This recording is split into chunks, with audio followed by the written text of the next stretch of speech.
তাহলে কি তালহা ভাইও গেমটি ছেড়ে দিল? হ্যাঁ, আমরা আজকে সেই ভিডিওটি দেখবো তালহা ভাই যে আসলে কি তিনি গেম ছেড়ে দিয়েছে এবং আজকে তিনি একটি ভিডিও ছেড়েছে, সেটাও আমরা দেখবো এবং তোমাদের সাথে শেয়ার করবো। তো চলো বেশি কথা না বলে তার ভিডিওটি দেখে আসা যাক। তো বন্ধুরা, আজকে দেখা হচ্ছে দুনিয়ার সবথেকে সিক্রেট প্লেস। তো সিক্রেট প্লেসের জন্য অবশ্যই ফ্যাক্টরির উপরে গিয়ে গোলালের উপরে উঠলাম এন্ড ওই পারে আসলাম। এটাই হচ্ছে দুনিয়ার সবথেকে সিক্রেট প্লেস। এখানে কেউ আমার জার্নিটা শুরু হয় 2020 সালের ডিসেম্বরের 13 তারিখ থেকে, যখন আমি ইউটিউবে আসল টিপস এন্ড ট্রিক্স এর ভিডিও আপলোড করতাম, কিন্তু তখন কোনো ভিউজ আসতো না। টিপস এন্ড ট্রিক্স দিতে দিতে হঠাৎ একদিন আমার সাথে ঘটে যায় উল্টো একটা ঘটনা। ঠিক এই ঘটনার পরেই ভিডিওর লাস্টে আমি একটা ফানি মিউজিক লাগাই পাবলিশ করে দেই। তখন ইউটিউবে আমার ভিডিওটা হয়ে যায় ভাইরাল। তারপরেই রাতারাতি হুড় করে সাবস্ক্রাইবার বাড়তে থাকে। দেখতে দেখতে কয়েকদিনের ভিতরে আমার চ্যানেলে 1 লক্ষ সাবস্ক্রাইবার কমপ্লিট হয়ে যায়। আমার ভালো থাকা অন্য কারো হয়তো ভালো না লাগার কারণ হয়ে দাঁড়ায়, যার কারণে কিছু লোক মিলে প্ল্যান প্রোগ্রাম করে আমাকে ফেক স্ট্রাইক দিয়ে আমার চ্যানেলকে নষ্ট করে দেয়। ইউটিউবের কাছে অনেক রিকোয়েস্ট করার পরেও আমি আমার চ্যানেলটা ফেরত পাই না। ঠিক তার 28 দিন পরে আমি নতুন ইউটিউব চ্যানেল ওপেন করি এবং পুরো গেমিং কমিউনিটিতে একটা রেকর্ডের সৃষ্টি করি। মাত্র 24 ঘন্টায় 2,12,000 সাবস্ক্রাইবার হয়ে যায় আমার। এটার জন্য আমি অবশ্যই আপনাদের কাছে কৃতজ্ঞ। দেখতে দেখতেই 5 লক্ষ সাবস্ক্রাইবার, তারপর 1 মিলিয়ন, তারপর 2 মিলিয়ন, এখন প্রায় 3 মিলিয়নের সন্নিকটে। এই জার্নির শুরু থেকে এই পর্যন্ত অনেকের সাথেই বন্ধুসুলভ সম্পর্ক তৈরি হয়েছে। অনেক এমন ব্যক্তিকে পাইছি যাকে আমার নিজের ভাইয়ের মতো মনে হয়েছে, কিন্তু কারোর সঙ্গে আজ পর্যন্ত আমি কোনো মনোমালিন্য করার চেষ্টা করিও নাই। দীর্ঘ এই 6টা বছর আমাকে জিরো থেকে হিরো হইতে সাহায্য করছে। শুনতে খারাপ লাগলেও এটাই সত্য। এক সময় পকেটে আমার 20 টাকাও ছিল না এবং এমন একটা সময় আসছিল যখন আমি 20 লক্ষ টাকাও প্রত্যেক মাসে ইনকাম করি। তো গাইস, এই হচ্ছে আমার 2020 সাল থেকে 2025 সালের ডিসেম্বর পর্যন্ত ফ্রি ফায়ারের জার্নি। ফ্রি ফায়ার শুধুমাত্র আমাকে একটা গেম আইডি দেয় নাই, আমাকে দিয়েছে একটা পরিচিতি। আমিও ফ্রি ফায়ারকে দিয়েছি একটা পরিচিতি। আমি ফ্রি ফায়ারকে সময় দিয়েছি, ফ্রি ফায়ার সেটার অবশ্যই আমাকে একটা মূল্য দিয়েছে। বাট আমি স্বেচ্ছায় সজ্ঞানে একটা কথা বলতে চাই আপনাদেরকে, যদিও বা এটা বলতে আমার নিজের কাছেই অনেক কষ্ট হচ্ছে। আজকে থেকে এই চ্যানেলে আমি আর কোনো ফ্রি ফায়ারের ভিডিও আপলোড করব না। আজকে থেকে আমি ফ্রি ফায়ারকে বিদায় জানাচ্ছি। আর কোনো ফ্রি ফায়ারের ভিডিও আপাতত আমার থেকে পাবেন না। এটার 2টা কারণ আছে, আমি 2টা কারণে এটা করতেছি। নাম্বার 1, যেটা সবাই জানেন বাট তুলে ধরার মতো কেউ নেই এখন ফ্রি ফায়ার গেমিং কমিউনিটি। যদিও বা আমি এখন বর্তমানে ফ্রি ফায়ারের কোনো ক্রিয়েটর না, আমি অ্যাজ এ ইন্ডিভিজুয়াল গেমার হিসেবে বলতেছি, গেমের ভিতরে প্রচুর পরিমাণে হ্যাকার, যেটা আপনারা শুনতে শুনতে বিরক্ত এবং আমি নিজেও বিরক্ত। আপনারা সাধারণ একটা জিনিস শুধুমাত্র ভাবেন ভাই, এই গেমটা আসছে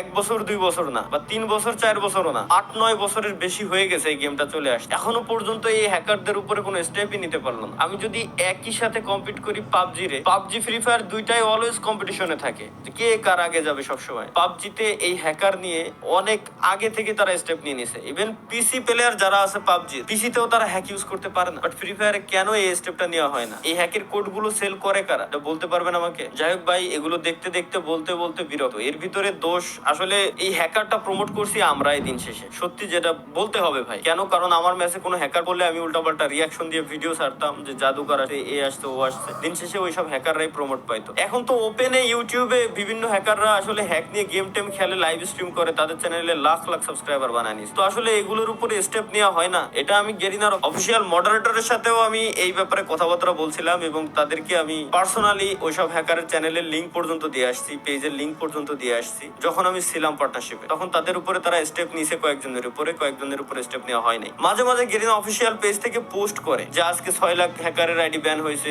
কালকে 5 লাখ হ্যাকারের আইডি ব্যান হয়েছে। বাট কই ভাই, এখনো পর্যন্ত পার্মানেন্ট কোনো সলিউশন তো দেখলাম না। আইডি ব্যান তো পার্মানেন্ট ডিরেক্ট কোনো সলিউশন না। গেম খেলা অবস্থায়, গেমে থাকা অবস্থায় আপনি ডিরেক্ট ব্যানের কোনো স্টেপ কেন নেন না? আপনারা কেন করতে পারেন না? এত বছর হয়ে গেল এই গেমটারে কি কাস্টমাইজ করতে পারেন না? গেমে কি শুধুমাত্র নতুন নতুন স্কিন, গান স্কিন, এটাই কি? এভাবে কি গেম চলবে? কোনোদিনও চলবে না। তো যাই হোক, পয়েন্ট নাম্বার 2 যেটা হচ্ছে মোস্ট ইম্পর্টেন্ট, সেটা হচ্ছে আমি আমার নেক্সট জেনারেশনের কথা চিন্তা করি। অলরেডি জেনজির পর আরো একটা জেনারেশন চলে আসছে অলরেডি। আপনি মানেন আর না মানেন, জানেন আর না জানেন, অলরেডি নতুন আরো একটা জেনারেশন আছে, যে জেনারেশন বর্তমানে ফ্রি ফায়ার প্রচুর পরিমাণে খেলতেছে। খেলুক, এতে আমার কোনো দুঃখ নাই, কোনো কষ্ট নাই। বাট একটা জিনিস আপনারা শুধু একটু ভাবেন, পয়েন্ট গুলো জাস্ট নোটিস করেন। এই নতুন জেনারেশন গেমের ভিতরে আসতেছে, ই স্পোর্টস তারা খেলবে, একজন ই স্পোর্টস এর প্লেয়ার হবে, তারা দেশের নাম উজ্জ্বল করার জন্য বাইরের কান্ট্রিতে তারা যাবে, এই আশা নিয়ে তারা যখন গেমের ভিতরে ঢুকতেছে। গেরিনা তো এইভাবেই গেমটাকে বর্তমানে প্রমোট করতেছে, তাই না, যে ই স্পোর্টস এর দিক দিয়ে। তো এই আশা নিয়ে একজন প্লেয়ার যখন গেমের ভিতরে আসবে, নতুন একজন প্লেয়ার গেম খেলা শুরু করবে তখন তার পাশাপাশি তার যে অপোনেন্ট থাকবে, যে এনিমিগুলা থাকবে, এনিমিগুলা গেমের ভিতরে গান স্কিন পারচেজ করছে, গান স্কিনের এক্সট্রা অ্যাবিলিটি আছে, গাড়ির এক্সট্রা অ্যাবিলিটি আছে, প্রত্যেকটা জিনিসের এক্সট্রা অ্যাবিলিটি আছে। ওই অ্যাবিলিটি ইউজ করে যখন ওই প্লেয়ারটাকে মারবে তখন ওই প্লেয়ারের মাথায়ও সেম জিনিসটা কাজ করবে, কারণ তারা ছোট, যারা নতুন জেনারেশন আসছে তারা ছোট, তাদের মাথায় একটা থটই আসবে যে তাইলে আমিও গান স্কিন কিনবো, নাইলে আমি তো ওরে মারতে পারতেছি না। এতে করে জোর করে তাকে গান স্কিন কেনানো হচ্ছে, জোর করে তাকে টপ আপ করানো হচ্ছে। সে স্বেচ্ছায় করতেছে না, জোর করে তাকে করানো হচ্ছে। এটা আপনাকে মানতেই হবে, 100% আমি বলবো আপনাকে মানতেই হবে যে এমনটা হচ্ছে, দিনকে দিন হইতেই আছে। পে টু উইন গেম হয়ে যাচ্ছে টোটালি। তো এই ব্যাপারে আপনি যদি এখনই পদক্ষেপ না নেন, আপনি যদি এখনই স্টেপ না নেন, আপনার ভবিষ্যৎ প্রজন্ম টোটালি শেষ, টোটালি ধ্বংস হয়ে যাবে। এবং আমি আরো একটা কথা বলে দিই, আমি জানি আমার এই কথাগুলো বলার পর, এই ভিডিওটা পাবলিশ করার পর গেরিনা হয়তো অন্য কোনো ক্রিয়েটর বা আদার্স যত ক্রিয়েটর আছে তাদেরকে সবাইকে এক জায়গায় করে কোনো ইভেন্টের আয়োজন করে আবার হাইপ ক্রিয়েট করে দিবে। আমার এই কথাগুলো তারা মাথা থেকে জেনে ফেলবে টোটালি। বাট আমি, আপনারা যারা অডিয়েন্স আছেন, আমি আপনাদেরকে বলবো যে এই ব্যাপারে আপনাদের স্টেপ নেওয়া উচিত। যারা সিনিয়র আছেন তাদের এই ব্যাপারে স্টেপ নেওয়া উচিত, না হলে ভবিষ্যৎ প্রজন্ম টোটালি ধ্বংসের মুখে চলে যাচ্ছে এবং ধ্বংস হয়ে যাবে। জোর করে একজনকে দিয়ে টপ আপ করানো হচ্ছে, সে টপ আপ করতেছে, তারপরেই না সে গেমে জিততে পারতেছে। বুঝতে পারতেছেন? এখনো বুঝেন নাই? আমি আরো একটু ক্লিয়ার করে দেই। একটা ই স্পোর্টস এর প্লেয়ার হওয়ার জন্য মিনিমাম তাকে 3 থেকে 4 মাস মিনিমাম তাকে গেম খেলতে হবে। কিছু না হইলেও 3 থেকে 4 মাস তো খেলাই লাগবে তার গেম। তো 3 থেকে 4 মাস সে যখন র্যাঙ্ক ম্যাচ খেলবে, তাকে যখন সার্ভাইভ করতে হবে, মাস্ট বি র্যাঙ্কের ভিতরে তার যাওয়ার জন্য গান স্কিন নেওয়াই লাগবে, গানের এক্সট্রা অ্যাবিলিটি তার নেওয়াই লাগবে, মাস্ট নেওয়াই লাগবে। এছাড়া সে গেমে কোনোদিনও উইন হয়ে আসতে পারবে না। তারপরেই তাকে স্পোর্টস এর উপরে যাইতে হবে, স্পোর্টস এর উপরে ফোকাস দিতে হবে। আমি মানলাম টুর্নামেন্ট খেলার জন্য কোনো গান স্কিন লাগে না, টুর্নামেন্টে গান স্কিনের কোনো অ্যাবিলিটি নেই, এটা আমি মানতেছি। কিন্তু ওই পর্যন্ত যাওয়ার জন্য একটা প্লেয়ারের যে 3 থেকে 3 বছর পর্যন্ত সার্ভাইভ করা লাগে, ওই 3 থেকে 3 বছর পর্যন্ত আপনাকে কত টাকা খরচ করতে হচ্ছে, এটা কি আপনার মাথায় আসতেছে? এটা কি আপনি বুঝতে পারতেছেন? তো আমার মতে এটা বন্ধ করা উচিত। বাংলাদেশ সার্ভার ব্যতীতও আরো অনেকগুলো সার্ভার আছে গেরিনা ফ্রি ফায়ারের ভিতরে, ওইসব সার্ভারে গানের কোনো অ্যাবিলিটি নাই, এক্সট্রা কোনো অ্যাবিলিটি নাই। গানের স্কিন আছে বাট এক্সট্রা কোনো অ্যাবিলিটি নাই। যার মন চায়, যার ভালো লাগবে সে গান স্কিন নেবে, যার মন চায়, যার ভালো লাগবে সে গাড়ির স্কিন নেবে, কারের স্কিন নেবে, বাইকের স্কিন নেবে, কোনো সমস্যা নেই। কিন্তু একজনকে দিয়ে জোর করে কিনায় পে টু উইন বানানোর কোনো মানে হয় না বলে আমি মনে করি। তো দিন শেষে আমাদের সকলেরই আসলে এই ব্যাপারে স্টেপ নেওয়া উচিত, না হলে ভবিষ্যৎ যে প্রজন্ম আসতেছে ওরা ধ্বংসের মুখে ধ্বংস হয়ে যাবে বলে আমি মনে করি। এটা ছিল হচ্ছে আমার দ্বিতীয় পয়েন্ট। আশা করি আপনারা যথেষ্ট বুদ্ধিমান, যথেষ্ট পরিমাণে ভালো বোঝেন, আপনাদেরকে এত বোঝানোর কিছু নেই, আপনারা বুঝে গেছেন যে আমি কি বলতে চাচ্ছি মূলত। এবং হ্যাকার ব্যান করার জন্য ভাই বেশি কিছু লাগে না। ফ্রি ফায়ার ব্যতীত যতগুলো মোবাইলের ব্যাটেল রয়্যাল গেম আছে, প্রত্যেকটা ব্যাটেল রয়্যাল গেমস ইমুলেটরে খেলা যায়। ওই প্রত্যেকটা ব্যাটেল রয়্যাল গেমস ইমুলেটরে খেলার সময় আপনি একবার জাস্ট হ্যাক ইউজ করে দেখেন না, আপনি গেমেই ঢুকতে পারবেন না। গেম খেলা তো দূরে থাক, আর গেমে যদি কোনোভাবে ঢুকেও যান, ইনস্ট্যান্ট ম্যাচের ভিতরে থাকা অবস্থায় আপনার আইডি ব্যান হয়ে যাবে ইমুলেটর সহকারে। তাহলে ফ্রি ফায়ার কেন পারতেছে না? এই হ্যাক গুলো কারা আনতেছে, কারা সেল করতেছে? এই হ্যাকের যে সোর্স কোড গুলো, এই সোর্স কোড গুলো আসতেছে কোথা থেকে? তো যাই হোক ভাই,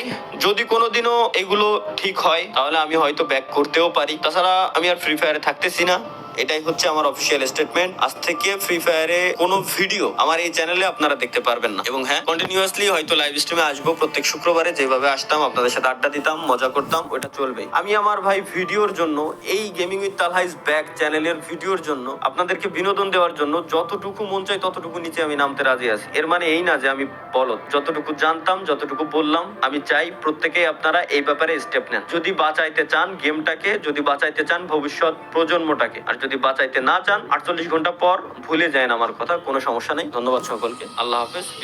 তো তালহা ভাইও দেখতে পাচ্ছ উনিও গেম ছেড়ে দিচ্ছে, মানে ছাড়েনি। যদি গেমটা ঠিক হয় তাহলে উনিও ব্যাক করবে, এরকম মানে সব ইউটিউবারই বলতেছে হ্যাকারের কারণে। রাইস্টার, জ্ঞান গেমিং, সবাই, আর কিছু বলার নেই। এই হ্যাকারের জন্য সবাই গেম ছেড়ে দিচ্ছে। তো তোমরা চেষ্টা করো এই হ্যাকারদের উচিত শিক্ষা দিতে, ঠিক আছে? গেইনাকে বলো যে এই হ্যাকারটা দূর করতে, তাহলে এই গেমটাই তোমরা বাঁচাতে পারবে। আচ্ছা, এছাড়া আর কেউ বাঁচাতে পারবে না। তোমরা অ্যাডমিনকে বলো যে এই হ্যাকারটাকে দূর করতে, না হয় সবাই বের হয়ে যাবে, এরকমই। আমি তো গেম ছাড়ছি না ভাই, আমি গেম খেলতেই থাকবো। তোমরা আবার ভাইবো না যে আমি গেম ছেড়ে দিব, ঠিক আছে? তো আজকে এই পর্যন্ত এই ভিডিও। আল্লাহ হাফেজ।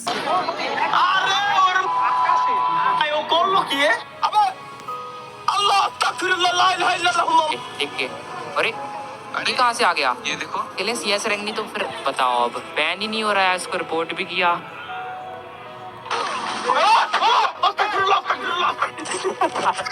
লাস্ট আমি একা হলাম, সামনের দিকে গেল, মাথা ঢুকলো না।